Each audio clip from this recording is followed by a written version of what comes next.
comme d'habitude, comme je dis à chaque fois, je suis Jérémy Mancé, président de l'association Aucun Riddim, hein, mot Yoruba, un mot en jamaïcain patois, c'est pas pour rien, c'est pour réunir ces cultures-là et transmettre le savoir de ces cultures-là, bien sûr, de plein d'autres styles de danse. Je suis plutôt spécialisé dans ce qui est afro-descendant, ce qu'on appelle afro-descendant, hein, c'est juste des Africains qui sont allés ailleurs.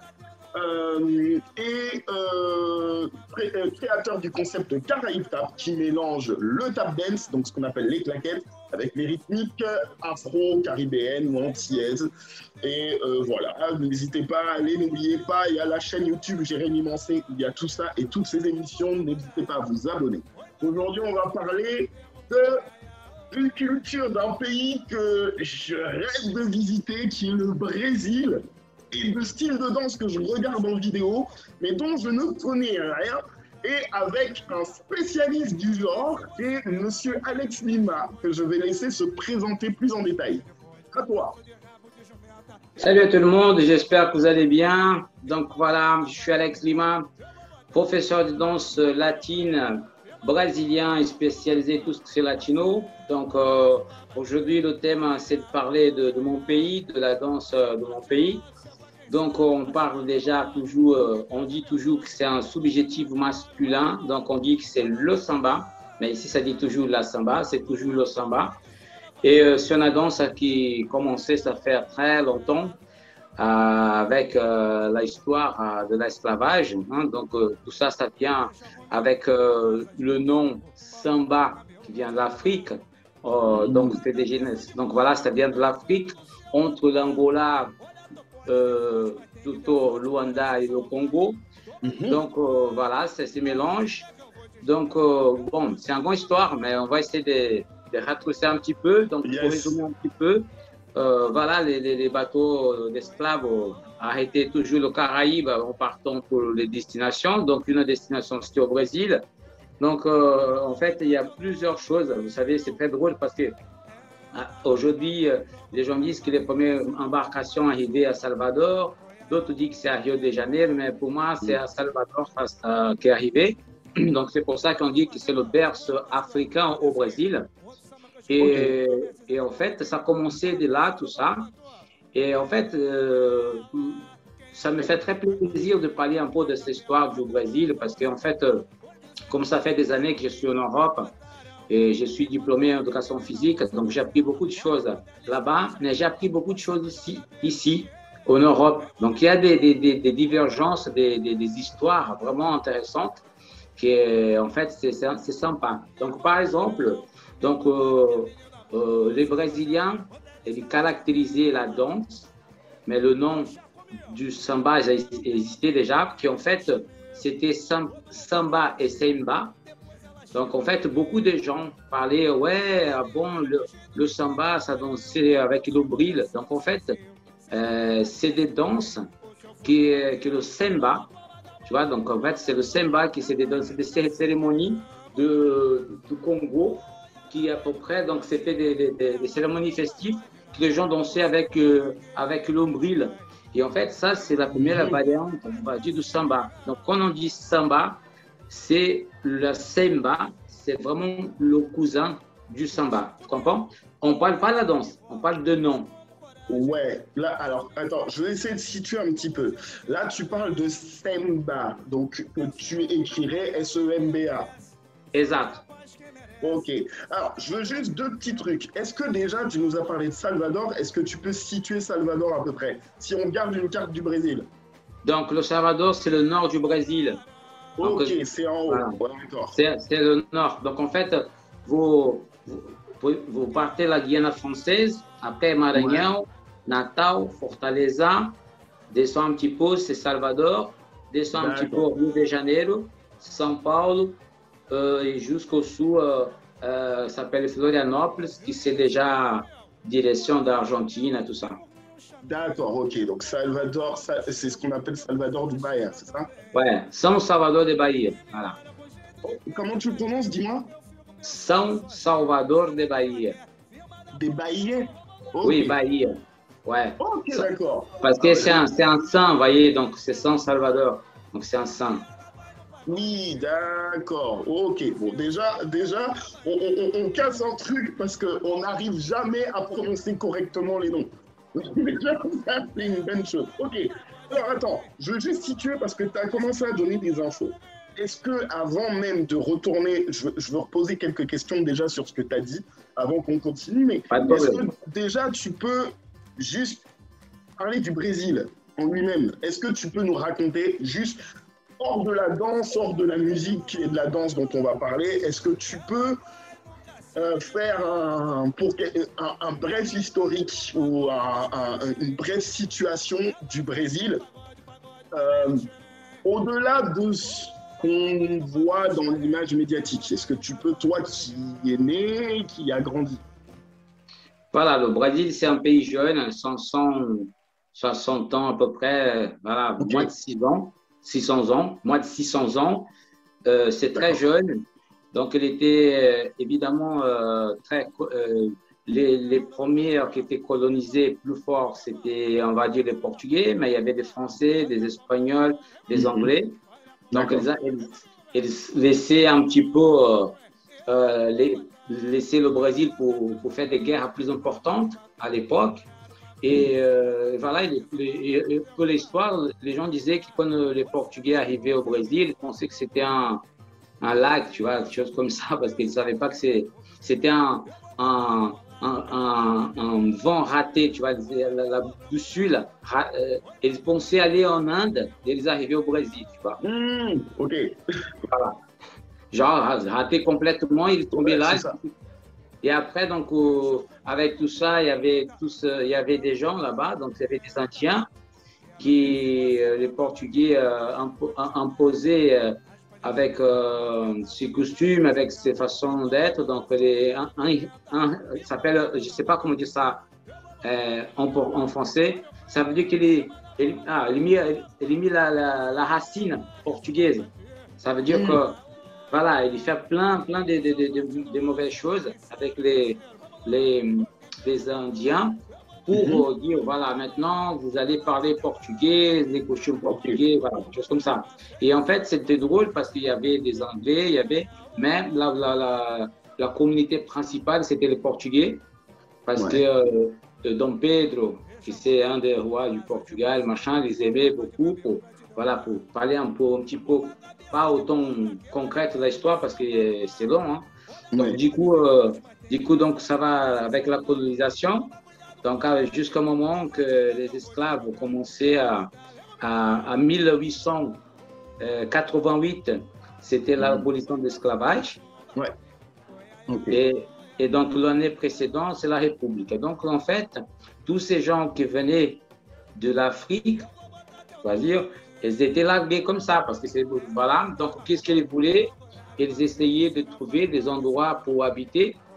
Donc, c'est pour cela qu'aujourd'hui, à Rio et même deux autres endroits, on existe ce qu'on appelle les favelas. Donc, ça vient là. Donc, ils n'arrivaient pas à habiter à nulle part. Donc, ils arrivaient dans on appelle Morro. Morro, c'est la montagne, tu vois. Ok. C'est Morro, tu vois. Donc, ils habitaient tout en haut de Morro pour que personne ne fasse chier. Et de là, que ça a commencé quand même cette euh, culture du samba. Parce que depuis le début, avec l'esclavage, ils ont déjà fait des chants, des instruments qui avaient déjà et que les colonnes ne laissaient faire parce que oh, voilà, les Noirs ont entendu s'amuser entre eux. Voilà, Ouais. et en fait, sa racine, elle était toujours là. Et donc, D'accord. avec le mélange un petit peu avec les Brésiliens, tu vois, ça a Mhm. commencé à évoluer. Donc, aujourd'hui, les instruments du samba, il y a beaucoup des instruments qui sont créés pour les Brésiliens, mais quand même, le sourdo, comme le tam-tam, ça vient de l'Afrique, comme Ouais. ça ressemble comme s'appelle là, l'instrument, c'est pas le belé, belé, c'est la danse, j'ai toujours fait de confusion. Alors, le tambour Roca, aussi. roca. Ah, yes. Ah, oui, c'est assez proche. Mais oui, c'est ça. Voilà, vous voyez, donc c'est les tambours qui donnaient à l'époque, qu'ils amenaient. Et en fait, ce que c'est vraiment intéressant de ça. C'est vrai qu'on parle du Brésil, mais je voulais faire une comparaison parce que quand on parle de salsa, tout le monde oublie qu'en fait, les Français, ils sont beaucoup importants dans l'histoire de la rumba. Parce qu'avant, ils jouaient avec les instruments français qui s'appelle la tumba française. Il s'agissait ça. Et en fait, c'est très intéressant et que ces instruments aussi voyageaient un peu d'une façon différente au Brésil et qu'aujourd'hui, ça donnait quelque chose de différent. Aussi, ça voyageait aussi avec une danse qui on parlait toujours qu'aujourd'hui, on a mis un tampon en disant que c'est nous, la capoeira, et qui en fait, ça danse aussi. La dernière fois que j'étais en Martinique, j'étais dans un endroit qui m'a amené et j'ai oublié l'adresse. Et il y a une statue dans un rond-point. Les mecs entendent jouer la capoeira un peu comme ça. Je dis, ah, mais c'est la capoeira. Et la personne dit, non, non, non, c'est pas la capoeira. Ils les amenaient dans le temple de Belé. Et en fait, elle m'expliquait qu'avant déjà, il y avait sa danse qui ressemblait la capoeira, qui c'est tout à fait normal parce que comme ça vient d'Angola avec les Africains, donc en fait, c'est pour ça qu'on appelle la capoeira angolaise. Et vous voyez, donc il y a deux styles de capoeira, il y a la capoeira angolaise et la capoeira régionale. Vous voyez, donc en fait, tout ça, ça ressemble un peu. Et je pense qu'à partir du moment que tout le monde est parti à quelques continents, est resté et commencé à imposer. Donc, l'histoire de la capoeira, c'est genre, ils entendent danser, mais ils entendent faire d'entraînement pour essayer de voir l'abolition, pour disputer avec les Blancs pour avoir sa liberté. Et aujourd'hui, le thème à capoeira, c'est lié 100% avec le Brésil, pas autant, vous voyez. Et le samba, donc ça passait tout ça, mais avant, vous savez, au Brésil, il y avait la dictature. Vous voyez, donc moi, j'ai né presque à la fin de la dictature. Donc, en fait, c'était difficile. Donc, il y avait la dictature, évidemment, liée avec le racisme. Donc, le noir, c'était péjoratif, c'est quelque chose de mal. Et en fait, comme les gens qui n'avaient pas de maison, pas de l'argent, habitaient dans la favelas, mais c'est là que passait le samba. Ils commençaient à jouer dans les assiettes, comment s'appellent les trucs que tu allumes, les allumettes, les trucs d'allumettes. Les boîtes d'allumettes. Voilà. Ça, c'est vraiment un typiquement brésilien. Le mec qui jouait le samba avec sa tac, tiki tac, tiki tac. Il faisait ça. Donc, en fait, lui, il était toujours misérable. Donc, les misérables, normalement, aimaient boire, on est d'accord. Donc, là, il était en tous en picolé, il commençait à descendre le Moro avec sa femme, un peu d'une façon mal droite. Et aujourd'hui, ça donnait cette petite feinte, sa petite jonglage du corps de mec, ça vient un peu de là. D'accord. Alors attends. Faut une restructure là, parce que attends, pour certains, on ne connaît pas du tout ce truc-là. Donc, là, tu nous as parlé des favelas, c'est l'endroit où alors je vais dire noirs, mais bon, c'est peut-être une façon de résumer, et s'installer après l'esclavage, c'est là où ils allaient habiter. Voilà. C'est ça, ok. Bien, maintenant, ces noirs-là venaient d'Afrique, même si certains, il y a eu des générations qui sont sûrement nées là avec la durée de l'esclavage, et ces gens-là avaient des danses à eux. C'est ça, à la base, avant d'arriver. OK. Et du coup, tu nous as parlé du Semba. Oui. Qui venait du royaume du Congo, c'est ça? Oui. En fait, on dit que les premières danses de samba, c'est la danse d'Ombril. OK? En fait, à cette époque, après la dictature, on était habillés toujours, même qu'on était noirs et pauvres, on était habillés en costard, avec des chapeaux, c'était élégant, avec des parapluies. Donc en fait, on ne pouvait pas se fighter. Et en fait, avec ça, pour arranger les comptes entre les autres, il s'est rencontré avec sa femme, par exemple, et s'est affronté avec l'ombrigal. Avec comme ça, par exemple, salut, ça va, tu vois. Sauf que ça ne se voyait pas parce que ça devait être très subtil. et de temps en temps, avec le parapluie, avec la pointe de parapluie, le mec fonçait dans, tu vois. Donc, c'était, voilà, les bagarres, c'était comme ça. Et en fait, sa façon de faire, ça vient en fait du mot semba, parce que le mot semba signifie les fêtes de cérémonie de mariage. Le mot semba. Ok, d'accord. Ok. Vous comprenez? Quand on dit maintenant semba, mais semba c'est ça. Et en fait, le mot samba et semba, ça veut dire être haut, joyeuse, on fait des blagues. Vous comprenez? Il a la traduction samba et semba. Et en fait, le semba, il est très important pour le samba parce qu'ils sont ensemble. La preuve, c'est que tu vois beaucoup d'Africains qui s'appellent samba. Ouais, ça, je voulais te poser la question si ça avait un lien. D'accord, ok, je comprends maintenant.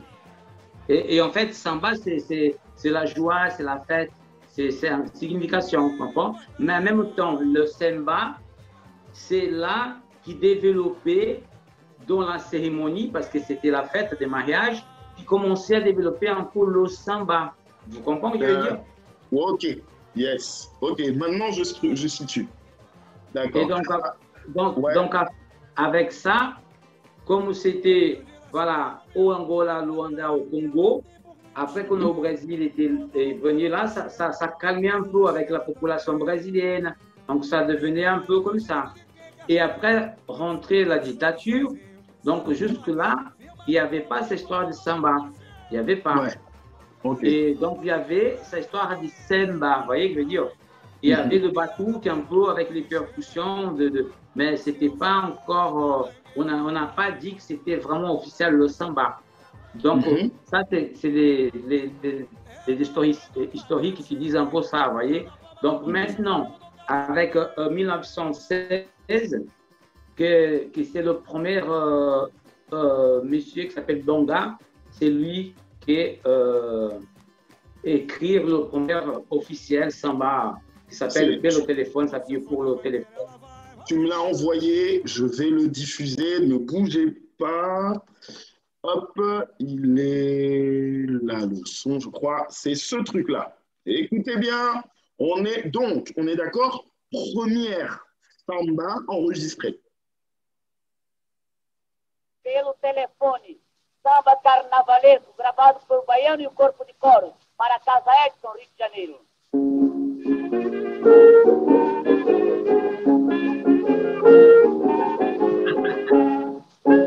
O chefe da folia pelo telefone manda me avisar que com alegria não se questione para se brincar.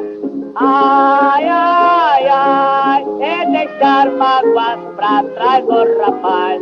Ai, ai, ai, fica triste se é capaz de esperar. Ai, ai, é deixar mágoas pra trás, oh rapaz. Ai, ai, fica triste se é capaz de esperar. Oh là là là là là là, attendez, stop, pause, attendez, tous ceux-là qui regardent et qui écoutent, ça date de 1916, ok, donc déjà, il y a une archive, vous prenez le nom, vous notez, vous avez vu, Pélo téléphone, vous notez ça, vous le gardez bien en mémoire, parce que ça, c'est de l'histoire. Alors attends, Alex, avant que tu continues, j'ai une question. D'accord? On est d'accord que là, j'ai pas entendu de percussion. Non. T'as entendu des refrains? Oui, des refrains. Le coro, t'as entendu un peu les guitares et t'as entendu la clarinette. Ouais. Donc, pourquoi ça? Parce qu'en fait, c'est un truc logique. C'est comme, par exemple, si vous voyez les démonstrations, je compare un petit peu pour vous comprendre un peu. Si on va dans la salsa cubaine, on est toujours en colonisation. Les costumes, les façons d'être. Et là, comme c'est tout récent, il est pris des images c'est ce que je pense, des images qui ça se passait, parce que c'est des orchestres qui étaient à l'époque, vous voyez, et ils ne pouvaient pas aussi être autant radical, parce que la répression ne laissait pas. C'est ce que je pense, vous comprenez? Parce que c'est ça quand même. Et en fait, si tu vois un peu, ce qui c'est vraiment intéressant aussi, c'est que là, dans sa version, tu vois la ségrégation catholique du coro des églises. Donc en fait, il y avait déjà ça. Donc toujours, il y a ce côté un peu spirituel. Voilà, tu vois, donc ça donne l'impression que tu es dans l'église, on est d'accord? Bah, au niveau des chœurs et tout, oui, c'est ça. Voilà. Donc c'est une façon gentille dès que les Brésiliens acceptaient le mec faire le samba, tu vois. Que le samba, en fait, il n'était pas comme ça. Il était comme ça, mais différent. Donc en fait, sa façon de faire le samba, c'est des marchinhas. En marchinhas, vous savez, au Brésil, ça s'appelle N-I-H-A-R-I-O-U. C'est pour dire quelque chose. Par exemple, là, nous sommes en audience. Si on a une petite audience, audiênciazinha, tu vois, on a mis toujours le NIH pour faire le diminutif. Donc, en fait, là, c'est ce qu'elle a fait. Donc, en fait, c'est Martinha, c'est une façon de danser le carnaval. Avant, deux années 30, il n'y avait pas tac-tic-atoun, tac-tic-atoun. C'était ton. Il y avait beaucoup ton. C'était comme ça, le samba. C'était comme un begin, en fait, si vous voyez là. Ouais, je vois le genre. Ah oui, c'est ça. Alors là, tu as fait une super comparaison, puisque en Martinique, la begin, au tout début, quand on écoute les premiers, les Alexandre Stelio et tout, c'est beaucoup de clarinettes, des petits trucs. Ça a pris du temps avant d'être fort en percussion, effectivement. C'est exactement. C'est la même chose. Donc, en fait, c'est drôle. Et ça que je trouve génial de la culture, de l'histoire, c'est que, par exemple, évidemment, il y avait déjà des embarcations qui vont au Martinique, au Brésil, mais il n'y avait pas un noir, un blanc qui dit, oh, tu sais, au Brésil, ça fait ça, au Martinique, ça fait ça. Donc, naturellement, c'est les cultures qui déjà font ça. C'est comme, par exemple, qu'on a dû faire aux États-Unis, au Mississippi, c'était un peu ces genres de musique aussi à l'époque, vous voyez. Donc, c'est tout, ça vient de la même origine des choses, jusqu'au moment d'évolution, de changer, et qui en fait, à cette époque, ça n'a pas changé, mais le samba, ça a commencé à changer, on va dire, des années 60, 50, 60. Voilà. Après, ça a commencé à faire les marchinhas des carnavals, qui n'étaient pas encore Est-ce que vous avez vu déjà un film qui est magnifique, qui s'appelle Orfeo Negro? Ça me dit rien. Il faut voir ce film, vous voyez. Orfeo Negro, c'est un best-seller brésilien, c'est un film brésilien qui est une histoire d'un mec. Et là, tu vois le carnaval. Et bizarrement, le carnaval, il y avait beaucoup de blancs. Évidemment que c'était à Rio de Janeiro, mais il y avait beaucoup de blancs dans le carnaval, comme toujours il y a eu. Et les noirs étaient toujours remarqués parce qu'ils dansaient bien ou ils faisaient du pas, de samba encore différent, parce qu'ils étaient picolés par rapport aux autres. Donc, ils étaient toujours différenciés dans la danse ou dans la musique. D'accord, alors attends, bouge pas. Juste un petit truc, c'est juste pour être sûr qu'on ne se plante pas en le cherchant. Est-ce que tu peux m'épeler le nom du film dont tu as parlé? Orfeu. O-F-P-H. O-F-P-H? E-U. Orfeu. O-R-P-H-O-U. Ah, attends, pardon. Orfeu. Orfeu Negro. Hein? C'est ça? Ah, je le vois, c'est ça. Voilà. Ok, donc ça, c'est le film dont tu parles. Exactement. C'est un des premiers films. C'est un premier. Bon, ben voilà, ça, c'est une référence en plus pour ceux qui cherchent. Vous avez le nom, il n'y a plus d'excuses. Alors, il faut chercher une version si vous ne parlez pas portugais. Je pense même qu'il peut être des traductions en français. Ok. Parce qu'il est hyper connu. C'est un grand film. Et en fait, là, ça se voit, ça relate vraiment l'histoire du carnaval en fait, avec les Carioca, donc c'était à Rio, voyez, et les gens qui descendu de Moro avec, avec les percussions, tout ça. Donc, à cette époque, voilà, à cette époque-là, c'était la révolution du capitalisme, du tropicalisme, qu'on s'appelle ça, c'est une révolution qui a M. Caetano de Veloso, qui est un grand chanteur brésilien, et Gilberto Gil, qui est aussi très connu. Très connu. Voilà, donc lui, il était contre la dictature. Donc là, il a commencé un petit peu à parler de quelque chose de culturel, de samba, vous comprenez? Et à cette époque, la élite brésilienne de Rio de Janeiro, je vous simplement faire une petite observation. Pendant tous ces temps, Salvador était oublié. Ok. Tu vois? D'accord. Tout se passait à Rio. Voilà. Tout ça se passait à Rio. Parce qu'avant, la capitale du Brésil, c'était Rio de Janeiro. Aujourd'hui, c'est Brésil. Ouais. Donc, il y avait tout ça, ces messieurs qui s'appellent Gilberto Gil, Vinícius de Moraes, Chico Buarque, qui sont des bourgeoises. Ils commençaient à créer une musique qu'on appelle la bossa nova.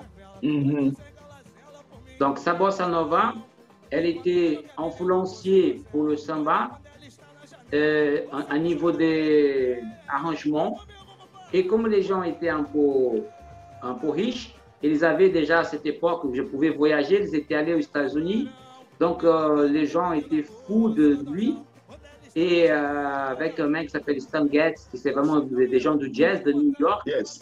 Et c'est pour cela qu'on dit que le samba blanc aidait beaucoup le samba. Parce que si vous voyez la bossa nova, elle est complètement différente d'un samba, franchement. Oui. Et elle est considérée comme un bossa nova. C'est pas un samba, mais pour les gens aussi, ils pensaient que c'était la samba, tu vois. Mais c'est une façon du samba. Parce qu'il y a beaucoup de gens, comme on dit, on peut faire du zouk love, du zouk machine. Il y a plusieurs styles de samba, tu comprends? Oui, d'accord. D'accord, ok. Sans oublier. Ouais, vas-y, dis. Sans oublier que de tout ce que j'ai dit, j'ai oublié une personne très importante qui, à l'époque des années, voilà, de ces années 50, il y avait une dame qui était brésilienne et portugaise, que je pense que tout le monde entendait parler, qui s'appelait Carmen Miranda, tu vois. Ok. En fait, sa nana, beaucoup de Brésiliens disaient qu'elle était brésilienne, beaucoup de gens disent qu'elle est portugaise. En fait, elle a deux nationalités. Et en fait, c'est elle qui créait un petit peu le. Tu n'as jamais vu une nana avec un chapeau avec des bananes, des ananas? Ben, c'est elle qui lançait. C'est elle qui lançait aussi les rumberas que les Cubains dansent avec les vêtements. Donc, les voiles, là, les gros voiles ici. Là. Voilà. Okay. Elle a mis sur les fesses pour ne pas voir les fesses. Donc, c'est elle qui fait tout ça. Elle a fait plus de 200 samba. Et donc, pour les étrangers, elle était une référence brésilienne du la samba. Mais pour les Brésiliens, ce n'était pas de la samba, vous comprenez? Vous pouvez voir Camille aussi. Elle a aussi influencé avec la bossa nova pour donner ses coups de pouce. Les gens disaient, mais j'adore sa musique, vous voyez? Et après, les gens disent, mais c'est vraiment la samba. Et les Noirs, qui étaient interdits, commençaient à s'y manifester de plus en plus, qui est Pichinguinha, c'est un grand monsieur aussi, qui fait... Et là, la musique commençait à changer, donc et la percussion s'est un peu plus imposée avec ça, en fait, petit à petit. C'est comme ça. D'accord. Parce qu'en fait, la percussion, elle était toujours là, mais elle était... C'est ça que c'est intéressant. Je ne suis pas raciste, mais c'est intéressant de parler de ça. C'est comme il y a des sambas qui voulaient blanchir, par exemple, la bossa nova n'est pas de percussion. Donc, pour ça qu'on dit qu'il y a plusieurs styles de samba. Ok. Ouais. Alors, attends, parce que, donc, du coup, les styles que l'on peut déterminer en samba, c'est pas forcément que c'est de la samba, on va dire, pure, avec plusieurs façons. c'est que selon les communautés, ils avaient une façon différente de jouer. C'est ça? Exactement. Exactement. Ok. Donc, par D'accord. exemple, il y a, euh, il y a pas mal de choses, j'ai noté quelques-uns. Il y a le samba de roda. Donc, en fait, le samba de roda, c'est un samba caractéristique maintenant, actuellement, de la capoeira, dans ce que tu passais là, que les gens dansent. C'est un samba de roda. Donc, il n'y a pas une version spécifique à danser, mais c'est le moment comme danser, tu vois, samba. Ok. Après, il y a le samba de break, qui c'est un samba un peu plus. Il est né à Rio de Janeiro, c'était à peu près des années 20, ça fait longtemps. Et le samba de break, c'est un samba avec plein de percussions, avec comment ça s'appelle ça, du plat, avec un. Du plat avec un fourchette, tu peux faire un samba. Ah oui, d'accord. Ok, je vois. Je vois. C'est comment ça s'appelle? Ouais, tu fais ça avec des instruments de tous les jours, en fait, c'est ça?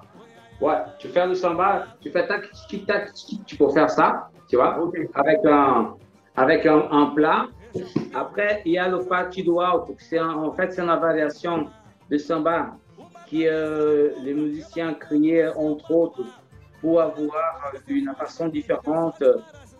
C'était dans les années 70. Donc, en fait, le partido alto, c'est un samba ça peut être vite comme ça peut être long.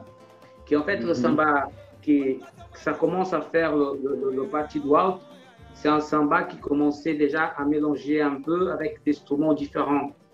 Parce qu'en fait, je vous explique un peu. Avant, les instruments, c'était trop lourd. Ouais. Et le partido alto, il y a un groupe qui s'appelle Fundo de Quintal qui changeait les instruments et qui fait le mouvement, qui fait les instruments d'une façon un peu plus légère que tu peux porter, donc tu peux amener partout. Donc ça a changé aussi le samba, tu comprends? Ok. Donc c'est un partido alto. Après, il y a encore plus de samba que j'ai noté là, que c'est très intéressant. En fait, là, on n'a pas vraiment Rio, ok? Donc un peu se monte vers la Bahia, parce qu'on parle beaucoup de Rio. Vers la Bahia, il y a vers le nord-est, il y a un truc qui s'appelle Django. Django, c'est comme Django. Bouge pas. Non, en fait, je veux l'écrire en même temps.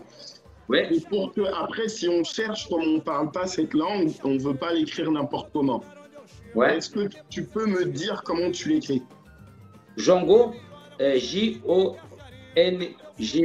Django. Django, comme ça. Voilà. Voilà. En fait, c'est le Django, c'est comme l'islam. C'est ça, la troisième vidéo, là, c'est ça. Ouais. Ça? Ouais, Django. Okay. C'est la façon de danser. Et il y a le lundu, qui c'est aussi africain aussi, lundu, la façon de faire. Lundu. Ah, lundu, avec un L. Ouais, L-U-N-D-U, lundu.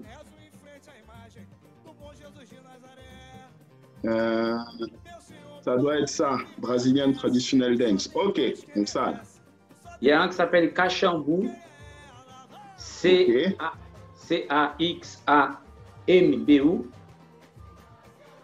Et l'autre qui s'appelle trop bizarre parce que il faut faire très attention quand vous appelez. C'est YouTube, hein, désolé. C'est pas grave. C'est YouTube. Attends, si je tape ça, peut-être que ça va me donner des trucs un peu mieux. Ok. Et donc. Le Daniel s'appelle Coco. Coco. Ouais. En fait, il faut faire attention parce que si tu dis Coco, c'est la merde. Il faut dire Coco. Ah oui, il y a un accent. Ah ouais, là, tu m'en demandes beaucoup, là. Si tu vas au Brésil, tu dis, s'il vous plaît, monsieur, donnez-moi un coco. Il va tomber dans la merde, tu vois. Et en fait, le coco, c'est le coco qui on boit avec de l'eau, là. Très beau. Ouais. Alors, attends. Je vais chercher comme ça. Non, toujours pas. Si je tape samba, non, parce qu'il faut... Ah, Brazilian music, merci. Ok. Et là, tu vas voir que à niveau musical, c'est complètement différent de ce que vous entendez parler beaucoup de samba ici, tu vois. Ok, d'accord. J'ai une question avant qu'on continue, parce que tu as dit un mot tout à l'heure, je l'entends souvent, et en fait, je ne sais pas ce que ça veut dire, c'est batouk. Batouk. En fait, batouk. Batouk, j'ai fait un batouk. Ok. Ok. Donc, en fait, un batouk, uma batucada. Uma batucada, c'est plusieurs personnes qui font des batouks. Ok, donc c'est l'ensemble de gens qui jouent de la percussion. Ouais. Ok, d'accord. Ok, donc là, au moins c'est clair. Et en fait, avant, que j'ai oublié de dire, c'était sympa aussi, les années, voilà, avant la colonisation, les gens disaient, je veux au samba, je ne veux pas danser la samba. Tu vois ce que je veux dire? Parce que c'était, on dit beaucoup que c'était un endroit pour que tu écoutes le samba, tu comprends? Ok, d'accord. D'accord, c'était le lieu, enfin c'était le moment festif qui était samba. Voilà, exactement. Okay. Donc, on a parlé avant on n'a parlé pas que c'était samba. Et le dernier s'appelle pagode. Ah, ça, j'ai déjà entendu. Ah, attends, on va noter quand même parce que on n'est pas doué avec cette culture. Alors, c'est ça et c'est DE, hein, c'est ça. P-O-G-O-D-O, pagode. C'est ça. Ok. Yes. Bon, vous avez de quoi chercher, les gens. Il n'y a plus d'excuses. Et donc, en fait, actuellement, le samba, il était changé pour le pagode. Donc, en fait, actuellement, ça fait longtemps. À l'époque, comme j'ai dit, de tropicalisme, ça a déjà changé un peu. Pourquoi? Parce qu'en fait, les sambistes, avant, ils avaient une façon de jouer la musique qui, la demande était différente. Je voulais beaucoup plus, des choses encore plus vivantes, plus, voyez. Donc, en fait, c'était trop mélancolique, en sachant que le samba, en fait, c'est comme la salsa. La salsa, c'est triste. Le samba, il est triste aussi, les paroles, tu comprends? C'est toujours des perdus les femmes, machin, donc toujours comme ça. Et après, ils commençaient à mettre quelque chose de plus festif et que ça commençait à danser le samba. Donc, en fait, il y a des sambas qui sont un petit peu plus festifs. Il y a des sambas qui sont beaucoup plus mélancoliques. Et le pagode, il rentrait un peu avec la jeunesse, avec des changements des structures musicales. Et qu'aujourd'hui, le pagode, c'est comme presque la timba. Donc, aujourd'hui, il y a des pagodes qui ont des batteries. Vous voyez, il y a 50 000 personnes qui avant n'existaient pas trop, vous comprenez? Et c'est là que c'est intéressant de faire la différence entre un pagode de Rio, un pagode de Salvador de Bahia et un pagode de São Paulo, parce qu'il y a la différence. D'accord, ok. Ok, selon les villes, il y a différentes façons de jouer le même style dans le samba. Ouais. Et... Donc, en fait, le pagode à Salvador va être un pagode avec des racines bien africaines, parce qu'il va avoir beaucoup plus de percussions. D'accord. Par exemple, vous entendez parler d'un groupe qui s'appelle Olodum, donc le plus gros groupe des batucadas, c'est à Salvador, des percussions. On a dit que... On va chercher. Alors, tu as dit, ça s'appelle Olodum. Ouais. C'est ça. Batucada. Hop, donc c'est eux là. Ouais, exactement. Donc en fait, tu vois, c'est vraiment drôle parce que entre on va dire, je ne veux pas parler trop São Paulo, il y a des informations, des indices intéressants, mais entre Rio et Salvador, ça faisait comme ça, la même musique que le samba, tu vois, parce qu'en fait, Salvador, comme gardé beaucoup sa tradition noire. Aujourd'hui, on dit que Salvador, c'est le premier endroit qui gardait. Et c'est vrai que quand tu vas à Salvador, tu vas vraiment, comme ça donne l'impression que tu es en Martinique, à Antilles. Donc, il gardait beaucoup. Donc, tout ce qu'il est faire en musique, en chant, c'est lié avec la culture africaine. Des choses qui, à Rio, est un petit peu plus léger, tu vois, c'est un peu plus léger, c'est plus sophistiqué. Un mec à Rio, il va prendre un mec, par exemple, qui va jouer super bien la guitare, vous voyez. À Salvador, il va prendre un mec qui va jouer super bien la percussion, par exemple, comme Carlinhos Brown, ce genre de choses, vous comprenez. À Rio, non, il va prendre plus un mec qui va jouer bien en sax, un peu en guitare, vous voyez. Et en fait, c'est la différence.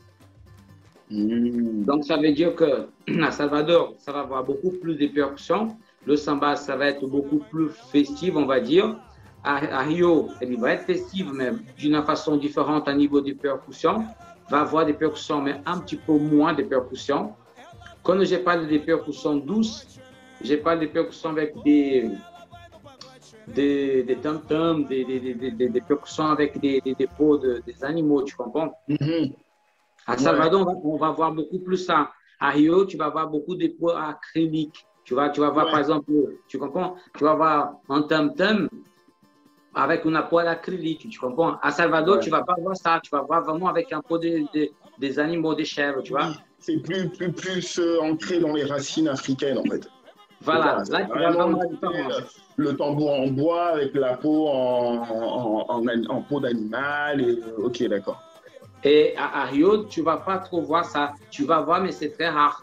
Dans un groupe, d'ailleurs, le groupe au fond de Di Quintal, il crée beaucoup d'instruments de petites portes pour porter facilement. Donc, tout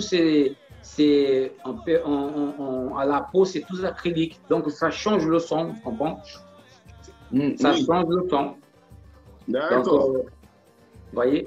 J'ai une question à te poser, parce que là, pour qu'on situe un petit peu, au niveau de la danse, parce que tu nous as parlé, par exemple, les samba des roga, tu nous as dit qu'il n'y avait pas de façon de danser spécifique, il n'y avait pas forcément, tu sais, les gens allaient s'exprimer, c'était surtout la structure, le moment, mais ok, maintenant, si on va dans les autres, d'accord, est-ce que nous, d'extérieur, quand on regarde, il y a des mouvements, ou quand on regarde, on dit, ah, ça, c'est samba. Oui, il y en a donc. Il y a une base et j'ai envie de dire même une racine, quelque chose qui a emmené à cette énergie et ce jeu de jambes qu'on voit. Et quand on le voit, on a l'impression de reconnaître quelque chose en fait. Ouais, en fait, c'est très, comme j'ai dit, ces genres de choses, j'ai appris pas mal ici. Vous me voyez bien mon visage parce que ça va là? Ouais, ça va. En fait, c'est ça que c'est intéressant. Comme j'ai dit, j'ai appris pas mal de choses ici, aussi en étudiant mon pays. J'ai déjà été danseur quand j'ai venu ici, mais j'ai développé beaucoup ma danse et intellectuellement ici. Et en fait, je suis une espèce de personne qui pas mal de gens vont dire, ouais, tu as beaucoup de critiques. Non, c'est pas la critique. Je ne suis pas un historiateur, mais je vois la différence, la divergence des informations. Si vous voyez les films Orfeo, vous allez voir qu'il y a des jeux de jambes, voyez, mais ça n'a rien à voir avec ce qu'on danse aujourd'hui.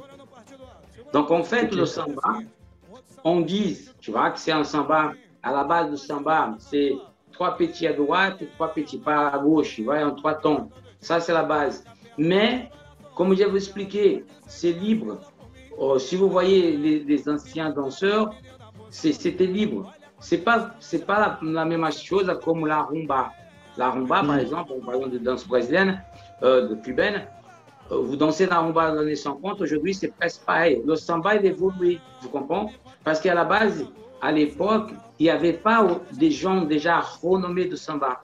Ils ne donnaient pas un statut, quelqu'un qui dansait bien. Et, au contraire, le mec qui dansait bien, il était connoté comme un délinquant, comme un trafiquant. Donc, vous voyez, il n'était pas... Et donc, il y a pas...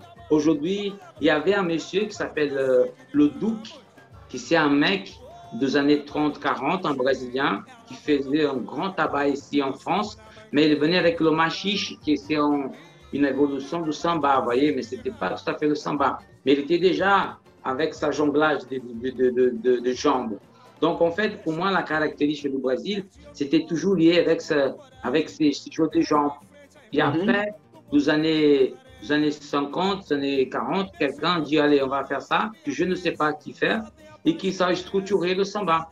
Mais, comme j'ai dit, il n'y a pas de nom, et c'est ça que je trouve dommage, que notre pays, au Brésil, il n'est pas capable, jusqu'aujourd'hui, de garder ses origines, de garder sa richesse culturelle. Parce que pour eux, c'est une honte qu'il y ait des Noirs, qu'il y ait le samba, qui c'est comme une référence mondiale. Donc, par exemple, vous imaginez, cette année, beaucoup de gens étaient trop contents à cause du Covid qu'il n'y avait pas le carnaval. C'est la première fois de la vie, c'est jamais vu. Donc, il n'y avait pas le carnaval. Il y avait plein de gens qui étaient contents parce que ça amène le bordel, c'est le bordel, le carnaval, on sait que c'est la référence du carnaval. Donc, on peut imaginer aujourd'hui, même dans l'école samba, il y avait un monsieur que j'ai vu, ça fait une quinzaine d'années, il est de Rosas de Ouro, c'est une grande école, et ce monsieur, donc c'est super bien, ça s'appelle Funeral, mais je ne sais même pas si vous arrivez à trouver des vidéos de lui, mais c'est lui, dans la communauté, il était très représentatif, mais de tout le Brésil, il était inconnu, tu vois, c'était un SDF en fait. Il était SDF, tu vois, mais lui, il était tellement fort, mais les gens, même quand il décédait, ne parlaient pas. Je sais parce que des gens me parlaient. Donc en fait, pour vous expliquer qu'au Brésil, nous avons un grand problème d'histoire, comme nous sommes un pays jeune, mais aussi l'histoire, il ne veut pas garder. Par exemple, à São Paulo, il y avait une maison qui s'appelle Família Matarazzo, c'est la première famille du baron du café. La maison était magnifique et les gens, plusieurs personnes, disent non, on va garder sa maison, c'est une richesse. Donc les gens dévastaient la maison pour faire un super banque chicos. Donc ça veut dire qu'aujourd'hui, c'est pas comme au Martinique, ou même en France. Si vous allez à São Paulo, il n'y a rien de vieux. Si vous allez à Rio, il y a quelque chose. Mais si vous allez à Salvador, vous allez voir de plus en plus de choses qui gardent. Mais quand même, il y a ça dispute entre on veut plus avoir de ça et les gens ne veulent pas admettre que le samba, c'est un patrimoine brésilien, c'est quelque chose d'historique et les gens ne sont pas contents, préfèrent que ça serait d'autres choses. Avec ton Sénat, par exemple.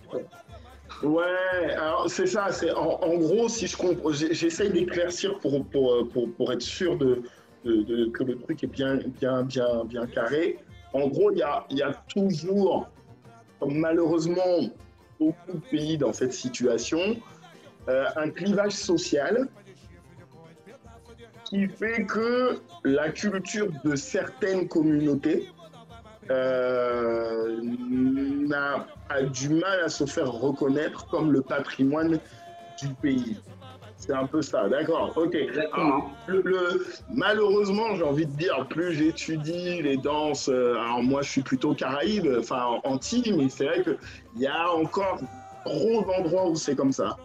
C'est vrai qu'il y a ce truc de manque de reconnaissance parce que le climat social n'est pas encore clair, n'est pas encore pacifique. Voilà, mais effectivement. C'est des pays qui s'étaient colonisés. Hein. Et l'histoire n'est pas encore claire partout là-dessus. Enfin, l'idée, c'est pas de rentrer là-dedans, mais c'est vrai que j'arrive à peu près à situer le pourquoi. Je dis ça peut-être pour certains qui ne sont pas allés au Brésil ou n'ont que l'image des médias et s'imaginent pas que c'est encore comme ça, alors que pour nous, quand on entend le mot samba, alors à part ceux qui ont une forte culture africaine avec le nom samba, pour nous, c'est l'image du Brésil. Et c'est vrai que c'est... Voilà, moi, quand j'ai pensé au Brésil, j'ai pensé à samba et à capoeira. C'est les deux premiers, samba, capoeira, bossa nova. C'est les trois premiers noms qui me sont venus. J'ai un ami que je veux interroger pour la capoeira. D'ailleurs, s'il me regarde, tu sais que c'est de toi que je parle, je vais t'écrire parce que je veux que tu me parles. Hein, mon ami Bom Kabel, je veux que tu viennes dans cette émission nous parler de la capoeira parce que toi, tu es un monstre de connaissances là-dessus. Voilà, le message est passé. Mais ouais, c'est vrai que, d'accord, on n'imagine pas ça du Brésil parce qu'on ne connaît pas spécialement. Mais et en fait, pour éclairer encore des choses que j'ai pas, pas fini encore la samba, des années 50 à peu près, donc avec le film Orfeu, il y a un monsieur qui s'appelle Carlinhos de Jesus, qui en fait, lui, il est considéré comme le plus gros carnavalesque sambiste du Brésil. Donc, un musicien, un chanteur? Non, un danseur. Ok, bouge pas. Bon, on va aller voir s'il y a quelque chose à trouver. Est-ce que tu peux... il y a beaucoup. Carlinhos de Jesus. Carlinhos, c'est ça? Ouais, de Jesus.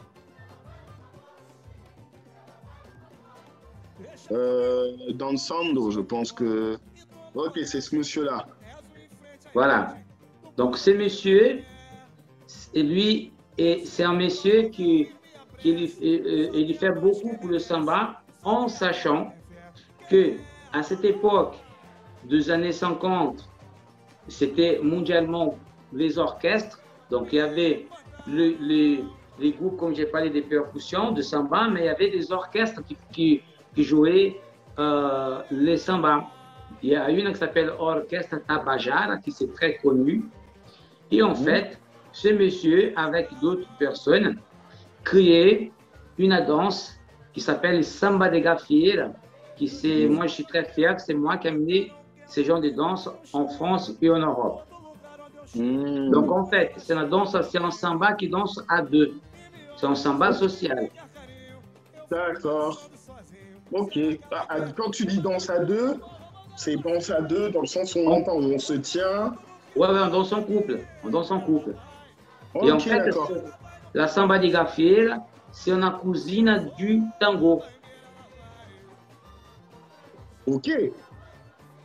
Ouais. C'est une cousine du tango. Alors, attends. Parce que, bouge pas. Parce que j'ai pas encore fait d'émission sur le tango. Donc là, tu vas commencer à donner des infos. Quand tu dis c'est une cousine du tango, est-ce que tu veux dire que c'est la même chose qui a donné les deux? Ou est-ce que tu veux dire que l'un a influencé l'autre? Non, un a influencé l'autre. En sachant que le tango, à l'époque de la création du tango, les gens dansaient entre les hommes dans les boîtes des putes, excuse-moi de parler comme ça, dans les prostibules, tu vois. Et en fait, c'était la même chose au Brésil, sauf qu'ils disent « Ah, mais le samba, c'est vraiment triste. On va changer. » Donc, ils commençaient à faire des variations un peu sur la musique du samba, qui en fait, c'est les orchestres, comme j'ai dit, l'orchestre Tabajara, qui enrichit un peu. Donc en fait, c'était la élite brésilienne qui dansait la gafieira. Bon, donc il y avait des noirs, mais il y avait beaucoup plus de gens blancs donc, qui dansaient le samba et le tango, c'est pareil. Donc c'était quelque chose d'inaccepté. Les noirs ne touchaient pas. Il faut vraiment que tu dansais bien. Qu'est-ce qu'ils préféraient? Comme ils habitaient dans les favelas, ils n'avaient pas l'argent pour aller dans les endroits qui jouaient la gafieira. Et la gafieira, la majorité, c'est des gens blancs, tu comprends? Donc, en fait, tu vois, ce monsieur, c'est un monsieur blanc. Et donc, lui, il commençait à faire. Donc, aujourd'hui, il était toujours dans le samba, il était toujours dans le carnaval. Donc, c'est un monsieur que moi, personnellement, je respecte parce qu'il fait beaucoup de choses pour le samba. Il était chorégraphe, il était danseur, c'est un mec génie. Il fait beaucoup pour le samba, comprends? Sauf que aussi, il fait beaucoup pour le samba des danses des salons. Donc aujourd'hui, quand on appelle le samba de gafieira, on appelle la danse des salons brésiliennes. Vous voyez, c'est pas la même chose qu'un samba. Pour ça que je ne parlais pas trop tout à l'heure parce que je ne peux pas différencier. Mais on danse sur la même musique. On peut danser. C'est la même musique, mais deux façons différentes de danser. Exactement. Tu peux danser solo ou comme tu peux danser au samba de gafieira. Et en fait, le samba de gafieira, c'est quelque chose vraiment typiquement de Rio de Janeiro. Ça crée à Rio de Janeiro. Ok, d'accord. Ouais, donc la semaine prochaine, je donnais une entrevue pour le magazine Le Monde qui va passer, va être la semaine qui va rentrer. Donc, vous essayez de voir, essayez d'acheter parce qu'on a fait une page en parlant de samba de gafieira aussi. Parce que la personne me demandait qu'est-ce que c'est la chose la plus représentative de Rio de Janeiro, si c'est le samba ou la samba de gafieira. Donc, c'est vraiment intéressant. Et on a plein de sujets. Mais alors, j'ai une question un peu plus officielle parce que beaucoup d'intervenants que j'ai eus m'ont parlé de ça. Est-ce que le samba, du coup, parce qu'on dit le samba et pas la samba, le samba est reconnu comme patrimoine de l'UNESCO? Alors, j'aime moyennement, je vous en parlerai après, mais est-ce que c'est reconnu officiellement, mondialement, comme du patrimoine brésilien? Écoute, moi, je ne suis pas sûr, je ne peux pas dire. Parce que beaucoup de gens disent pas. Mais on sait très bien que le samba, plus que les Brésiliens ne veulent pas accepter, c'est la chose la plus importante du Brésil. Ouais, d'accord, ok. Est-ce que, parce que, alors, il nous reste, allez, 5-10 minutes là, j'ai quelques questions à te poser quand même là-dessus. Est-ce que, aujourd'hui, bon, là, il y a le Covid, il n'y a pas eu de carnaval, mais est-ce que là, le carnaval, est-ce que tu détermines que c'est le meilleur moment pour aller là-bas, pour pratiquer ou voir cette danse? Oui, c'est le meilleur moment. Pourquoi? Parce qu'en fait, il y a toutes les écoles de samba. Même si vous pouvez aller avant, c'est encore mieux. Parce que c'est comme, par exemple, je ne sais pas, moi, je suis un peu différent. Par exemple, quand on va faire voir les mecs faire des entraînements, ils vont bousculer, ils vont pousser au bout. Et la compétition, ce n'est pas autant. Vous voyez? Donc, le samba, c'est à peu près ça. Les écoles, elles travaillent à fond pour le jour J. Il y a des fois, le jour J, ça pas autant bien. Donc, en fait, si vous allez avant, vous allez à l'entraînement de toutes les écoles. Les mecs sont à fond. Évidemment, le jour J, c'est vraiment sympa parce qu'il y a le Sambodrome. C'est un endroit qui est à 1 kilomètre à Rio de Janeiro, qui les gens défilent, déambulent avec les écoles. Donc, les écoles, il y a normalement 1h, 1h15 pour passer de 5 à 7 000 componentes dans la compétition. Si tu arrêtes avant, tu perds des points. Si tu passes après, tu perds des points. Donc, c'est hyper rigoureux. Et c'est la fête. Tout le monde est là. Tout le monde fait la fête, danse. Il y a plusieurs groupes de carnaval dans les villes parce que ça fait 2 ans que les gens ont un peu marre de payer parce que c'est cher le Sambodrome.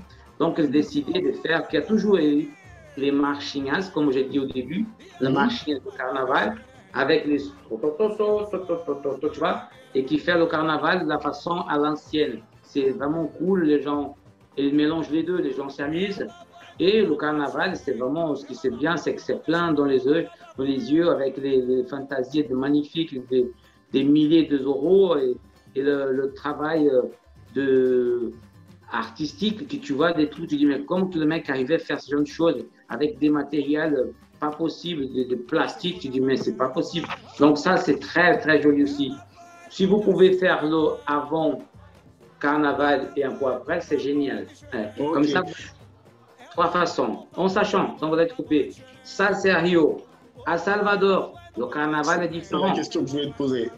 Il n'y a pas de fantaisie, c'est très rare. On appelle abada. Abada, pour les gens qui ne savent pas, c'est le vêtement qu'on utilise dans la capoeira. Mais le vêtement blanc. C'est comme un uniforme. Donc, en fait, on vend de l'abada d'une chanteuse d'un mec. Vous voyez? Un mec s'appelle Alex. Tu achètes la chemise qui s'appelle abada. Tu peux faire déambuler dans le cortège de Alex. Si tu n'es pas, tu ne peux pas. Mais les gens s'en foutent de ça. Il y a beaucoup de chanteurs, beaucoup de chars avec des tonnes de musique, de sons, et ils déambulent dans la rue. Donc, tout le public sont là, c'est tout gratuit. Donc, c'est vraiment sympa, tu vois. Ok. C'est la même période? Ouais, c'est la même période, c'est partout. Ah ouais, donc en gros, c'est soit on va à Rio, soit on va à Salvador, c'est ça? Ouais, il y a des gens qui c'est méchant, ça. Ah ouais. D'accord. Ah, alors, ça dure combien de temps, le carnaval au Brésil? Une semaine, on va dire, tu vois. Une semaine? Ouais, Oh, ok. normalement c'est week-end, les écoles spéciales. Après, ça la gagne, elle passe l'autre jour. Mais il y a des carnavals pendant une semaine que ça, quarta-feira de gras, comme on dit comme ça. Après, c'est un truc religieux que tu ne peux pas manger des viandes, tu dois manger des poissons, des choses comme ça. Donc, voilà. Ok, d'accord. Oui, puisque les carnavals, c'est toujours lié un peu avec le carême, tout ça, quoi. Ça a des origines. Exactement. C'est ça. Alors, je voudrais te poser deux questions en une. D'accord? Vas-y. Pour finir. Voilà, moi, je suis danseur depuis pas mal de temps. Alors, l'idée de la question, c'est pas de parler de moi, mais c'est juste pour que tu situes un petit peu. Ça fait longtemps que je le fais moins, puis surtout pas en ce moment avec le Covid, mais j'ai bossé pas mal dans les cabarets, j'ai bossé pas mal dans les fêtes, j'ai fait des tournées, les villages, des trucs. C'est hyper vendu. La culture brésilienne, quelque chose qui paraît brésilien, est souvent extrêmement vendu, les costumes, etc. Quand tu vas dans les cabarets, ce qu'on appelle la revue ici, il y a beaucoup de plumes, de costumes, de fleurs, de trucs. Toi, j'aimerais savoir, là pour le coup, je pose pas une question où je veux que tu sois objectif. Je voudrais que toi, en tant que Brésilien du cru et spécialiste du truc, tu me donnes ton point de vue de ça. Parce que moi, sans connaître la culture, il y a beaucoup de choses que je vois où je suis très étonné de voir que la culture brésilienne, ça ressemble à ça. J'ai l'impression qu'on a survendu des choses, qu'on a un petit peu adapté à notre sauce. Toi, en voyant tout ça, qu'est-ce que tu en penses de la pratique en France des spectacles et de la transmission surtout? Bah, écoute, quand j'arrivé ici en France en 97, voilà, j'ai essayé d'aller faire un casting dans un truc brésilien. Et quand j'ai commencé à danser, le mec était très impressionné. Il dit, oh, mais putain, mais tu danses super bien. Et à un moment, j'ai dit pour le mec, j'ai dit oui, je vais vous faire tout le temps. C'était un chorégraphie qui s'appelle l'International, tu vois. Tout le monde connaît ça. Donc, ouais, j'ai dit maintenant, je voulais faire différemment. Et je voulais déjà apporter la gaffiera. Et un jour, le mec il me dit, Alex, tu vas voir, tu vas rester des années ici, tu ne changes pas. Pourquoi je commençais avec ça? Parce qu'en fait, moi, personnellement, ça ne me représente pas au Brésil, tu vois. En fait, le cabaret, c'est très français, avec le Moulin Rouge, avec le Lido, tout ça. Et en fait, on a fait d'une façon en grignatin pour beaucoup de gens qui avaient la difficulté de travailler professionnellement. Donc, je n'attaque personne, mais j'ai envie de dire ce que j'ai envie de dire. Donc, en fait, à partir du moment que tu fais des galas, qu'on appelle des galas, ça reste une chose répétitive et un peu déprimant. Parce qu'en fait, la gala n'évolue pas le danseur. La gala, elle va représenter un moment là, les gens vont voir le cul de Nana, excuse-moi de parler comme ça, et c'est bon. Et en fait, ça me gêne beaucoup.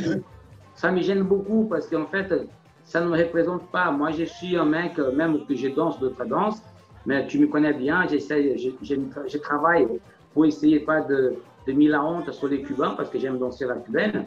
Je suis fier de représenter les gens, mais il y a un manque de respect dans ma culture parce qu'en fait, on a banalisé le Brésil. Aujourd'hui, on voit des nanas pas possibles, avec des niveaux pas possibles. Et aussi, elles sont là parce qu'elles aiment, elles sont là parce que, peu importe le résultat, mais sauf qu'on devrait respecter la culture, on devrait vraiment apprendre. C'est pas venir dans mon école, c'est pas aller à Rio. Et en fait, aujourd'hui, on est complètement perdu. C'est pas parce que la nana, excuse-moi, elle a un joli corps qu'elle danse bien. Non, on entend de confondre les choses. Et beaucoup de filles, comme ça soulage, sa façon, elles savent qu'elles sont jolies. Et le mec va dire, t'es merveilleuse, mais toi, t'es merveilleuse, ton corps. Mais ta danse, t'es pas merveilleuse. Donc en fait, elle a dit, oh, mais c'est pas grave, autant que moi je suis jolie, ça passe. Bien sûr que ça passe. Sauf que c'est pas ça. Et la même chose, un jour, je vais vous raconter très vite que ça se passait un jour, parce que j'ai une société qui vend des événements. Et le mec me dit, oh, je voulais 4 danseuses brésiliennes. Par contre, je ne veux pas un black. Le mec me parlait comme ça. Je dis, excuse-moi, oui, je voulais les filles jolies. Et je dis, mais pourquoi la black, c'est pas joli? Ah non, mais nous, on ne voulait pas. moi, je dis, excusez-moi, mais vous avez la honte. Et en fait, je n'ai pas travaillé avec cette personne et je sais qu'il y a des gens qui étaient là-bas. Donc, pour dire qu'aujourd'hui, il y a une ouverture très facile dans le samba. Les gens confondent pour ce qui c'est show et danser social. Donc, tout le monde va faire des samba, des shows, des variations du mabule joli, mais nous, les Brésiliens, on ne veut pas ça. Et en fait, avec ce genre de travail qui s'est fait pour développer notre culture, elle a entendu dénigrer notre culture parce que la qualité du travail ne sont pas là. Et il y a des nanas qui ne sont pas là. Il y a des gens qui sont bien, qui n'ont pas besoin d'être brésiliennes pour danser bien. Il y a beaucoup de nanas qui dansent bien. Donc, je pense que c'est ça. Et moi, personnellement, je n'ai jamais fait de gala. Si, j'ai fait des galas d'endroits que je peux même dire c'était un endroit. Ça s'appelle American Dreams. Ça te dit quelque chose? Comment? American Dreams. American Dreams. C'est à Opéra. C'était en boîte. J'ai travaillé là-bas avec. Ah. Avec, tu vois, j'étais avec les cyclistes sans t-shirt. Et au moment où j'ai dit ça, c'est pas pour moi. Tu vois, donc en fait, on était comme un guignol un peu, tu vois, et les gens fumaient au bois, ils s'en foutent de nous en fait, tu vois. Et c'est ça ce que je pense qu'on devrait respecter notre culture pour que notre culture soit respectée. Parce que si on fait du n'importe quoi, quand je dis n'importe quoi, c'est d'accepter sur le travail. Par exemple, je ne sais pas qui fait ça, mais par exemple, la Roubéras, tout ça, c'est joli. Mais comme tu vas travailler, mais une danseuse, on parle des danseuses, c'est pas une affaire que faire la traditionnelle. Donc en fait, à partir du moment que tu n'avances pas, tu ne peux pas demander d'être encore mieux. Et c'est ça ce que j'essaie d'avertir. J'essaie de parler avec mes amis, quelques-unes qui compris, jusqu'au moment que moi j'ai dit c'est pas la peine. Vous voyez, c'est difficile d'essayer de changer ça. C'est pour ça que j'ai amené la Gaffiera. J'essaie d'évoluer enrichir avec d'autres choses. Parce que quand j'ai arrivé ici en France, beaucoup de gens disaient ah mais ce mec-là il fait plein de choses. Sa danse n'est pas pure. Sauf que j'étais un précoce. Aujourd'hui un danseur qui ne mélange pas, il est foutu. Même quelqu'un qui disait oh je danse salsa, mais aujourd'hui la salsa, déjà le nom salsa, c'est le sauce, il y a plusieurs trucs. Le samba, c'est pareil, le samba tu ne peux pas dire oh je n'aime pas ça. Il y a le côté afro, il y a le côté speed, il y a aussi sa côté joli. Évidemment, il y a le côté femme qui en vendent beaucoup, mais aussi quelque chose que j'ai dit pour les hommes, c'est pas que des homosexuels non plus les gars. Je suis pas homosexuel. Grave. Grave, merci. Merci, je ne suis pas brésilien, hein, mais je te remercie de dire ça quand même. Vous comprenez, le samba, il y a pour les homosexuels, pour les hétéros, il y a partout, vous comprenez, parce que les hommes sont gênés de faire le samba parce qu'il y a beaucoup de nanas, et disent, oh non, il y a des hommes qui sont un peu homosexuels, mais non, il y a partout, il y a le samba partout, donc en fait, je pense que ça peut évoluer, je pense que c'était pas d'une mauvaise action, tu vois, ces trucs-là, mais ça dégénérait trop. Et aujourd'hui, on a banalisé, tu vois, donc on voit des trucs pas possibles, des costumes pas possibles, on dirait des papiers hygiéniques, tu vois, des pellicules, je suis vraiment désolé, des vêtements horribles, tu vois. Après, tu n'as pas besoin d'acheter un vêtement de 400 balles, c'est pas ça, mais les gars, tu respectes la couture. Quand tu mets un string, tu entends représenter au Brésil, quoi. Oui, c'est ça. C'est grand, quoi. Donc, tu représentes une histoire, tu représentes plus que simplement. Oui, effectivement, le corps de la femme mis en valeur, ça a toujours vendu. Ça fait partie de l'histoire de plein de styles de danse, mais ça ne se résume pas à ça. Et effectivement, puis je dis ça aussi parce que, je suis content que tu dises ça, parce que je me dis, je ne suis pas à la place de femmes et s'il y en a qui peuvent en mettre dans les commentaires ou peut-être dans les commentaires sur YouTube, s'il y en a qui voient ça, si vous pouvez l'écrire, mais je me dis, en étant une femme, en voyant que cette image, je pourrais me sentir gêné d'aller là si moi je n'ai pas cette image-là. Tu vois ce que je veux dire? Je dis un peu bête, je sais pas si les gars étaient tout le temps torse nu et que toi, t'as pas les abdos, les pecs, ben peut-être que t'as pas envie d'y aller parce que tu te dis, ah, faut absolument que je sois musclé, torse nu, et du coup, on va être gêné. Ça nous arrive des fois. Et je me dis, les femmes, ça doit être pareil. Alors que le fait que tu précises que ce ne soit pas que ça, c'est bien. Du coup, moi, j'ai une dernière question avant de finir. Quand il n'y a pas le Covid, quand il n'y a pas le Covid, où est-ce que nous, on pourrait aller? Alors toi, tu es sur Paris, donc donnez-nous sur Paris. S'il y a d'autres endroits ailleurs et que des gens savent, dites-le nous.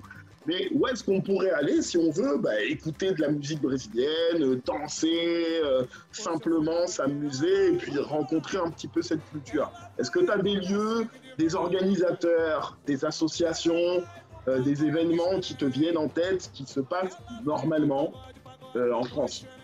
Bon, comme j'ai dit, j'ai un langue de vipère, tu vois. Aujourd'hui, malheureusement, il n'y en a pas, tu vois. Il n'y en a pas, mais en même temps, il y a beaucoup. Il y a beaucoup de gens qui ont perdu un peu des Brésiliens, qui ont perdu l'esprit des Brésiliens et qui sont un peu dans la chasse de pognon. Il va faire des petites choses entre eux et il n'y a pas. Donc avant, il y avait le cabaret sauvage, il y avait le Divan du Monde, il y avait los Mexicanos, il y avait beaucoup de soirées. Maintenant, malheureusement, on n'y a pas parce qu'il n'y a pas autant d'organisateurs. Beaucoup de gens disent pourquoi tu ne prends pas, mais moi, je suis un peu blasé, j'avoue, parce que ce n'est pas évident de faire des soirées, c'est beaucoup d'investissement, beaucoup de l'argent. J'ai déjà fait au Disney, tu vois, donc on a fait des parades là-bas, ça fait 15 ans qu'on est là. Mais en fait, qu'est-ce que vous pouvez faire? Donc, j'aimerais beaucoup trouver des gens qui sont partants pour faire ça. En fait, aujourd'hui, les gens vont s'amuser dans les petits bars. Il y a pas mal de petits bars. Je ne sais pas, mais je sais qu'il y a des petits groupes de batucades, par exemple. Les gens s'amusent de jouer la musique. Mais des soirées, il y a des soirées ponctuelles qui c'est au cabaret sauvage de temps en temps. Sinon, les trois grands organisateurs qu'il y avait, un décédé, décédé.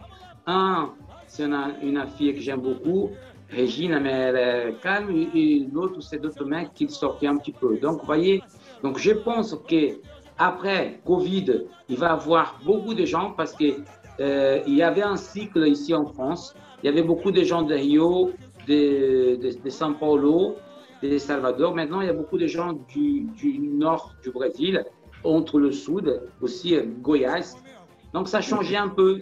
Ça veut dire que les gens, comme j'ai dit, il y a beaucoup de gens qui n'aiment pas le samba, qui vont aimer la musique sertaneja, la musique campagnarde, comme la bachata, tu vois. Donc, ils ne vont pas adhérer. Là, je sais qu'il y avait récemment, avant Covid, il y avait des soirées sertanejas, tu vois. Donc, le samba n'avait pas. Mais, toujours, vous essayez de voir si vous pouvez de temps en temps regarder dans mon mur, parce que dès qu'il y a des soirées, je balance, sinon même je suis là comme intervenant pour donner des cours ou faire des soirées, des choses comme ça. Ok, bien. Donc on prend note s'il y a des gens qui sont chauds, qui ont des contacts, qui savent où est-ce que, bien sûr, après Covid, gardez le nom Alex Lima, abonnez-vous à tout ce qu'il fait. Quand la vidéo sera sur YouTube, de toute façon, je mettrai les liens pour aller communiquer avec lui, voir ce qu'il fait, quand il y aura des cours, quand il y aura plein de choses. Juste un petit détail personnel que je dis, ne vous fiez pas aux photos que vous voyez ou au CV que vous lisez, parce que le monsieur qui est là, il a 40 vies. D'accord? Il fait du skate, du surf, il danse la salsa, il fait la house, il fait trop de trucs. Donc oui, c'est bien lui. Allez voir sa tête, vous reconnaîtrez Alex Lima, c'est bien lui. Si vous tombez sur Alex Lima salsa, c'est le même. D'accord? Si vous tombez sur Alex Lima avec un mec qui est là sur un skateboard, c'est le même. D'accord? C'est le même gars. Vous ne le connaissez pas. Ok? Écoute. Je veux seulement finir un petit truc. Il y avait une soirée, maintenant je me souviens très bien, il y a une soirée qui n'était pas tout à fait brésilienne, et encore entre autres, je ne veux pas m'y vendre, mais c'est moi qui ai amené le funk ici aussi, la musique à funk, ça vient de Rio, et le nouveau rythme s'appelle Brega Funk. Brega, c'est quelque chose du nord-est avec du funk. Il y avait une soirée qui s'appelait Bonbon Tintin, qui c'était à côté de la piscine Joséphine, je ne sais pas quoi, sur les 4 scènes. Vous voyez, un truc vert, pas très loin du. Oui. Vous voyez, il y avait des soirées. Dans la gare de Lyon. Voilà, elle n'est pas 100% brésilienne, mais en bonne ambiance. Le DJ passe beaucoup de musique brésilienne, c'est très branché. J'ai jamais été, mais mes élèves sont là-bas. Et voilà, c'est un bon truc. Et je peux faire une publicité, ça ne dérange pas? Ouais, vas-y. Voilà, si vous voulez connaître le brega funk, donc demain, je vais donner un cours live gratuit à tout le monde au Facebook. Donc vous me branchez au Facebook. Vous allez voir qu'en fait, le brega funk, c'est un mélange entre la musique brega, qui c'est du Maranhão, c'est du nord-est du Brésil, avec du funk. Donc en fait, il y a beaucoup de chorégraphies, par exemple, il y a beaucoup de mouvements qui les fait faire les fesses comme ça, vous voyez, donc ça vient tous de là, un petit peu.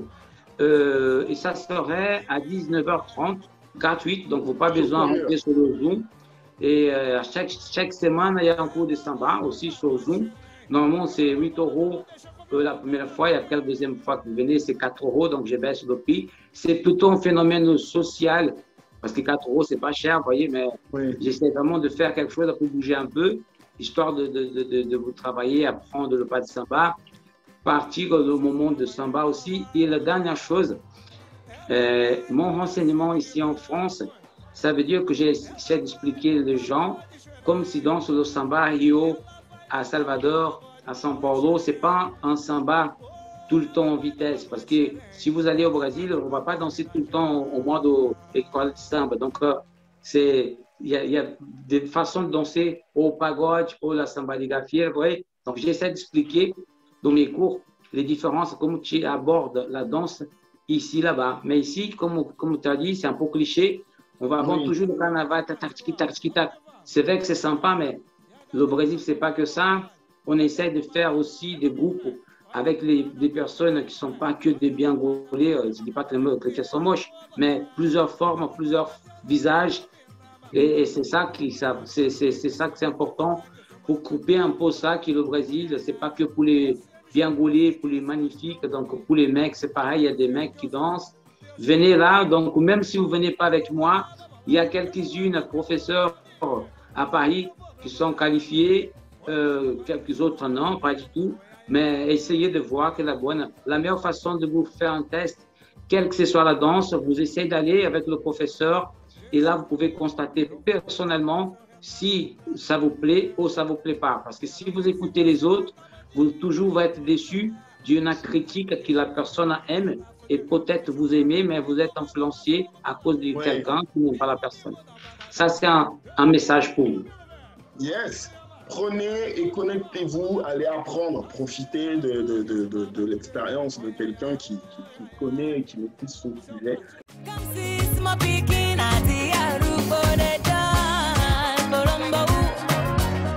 Bombo,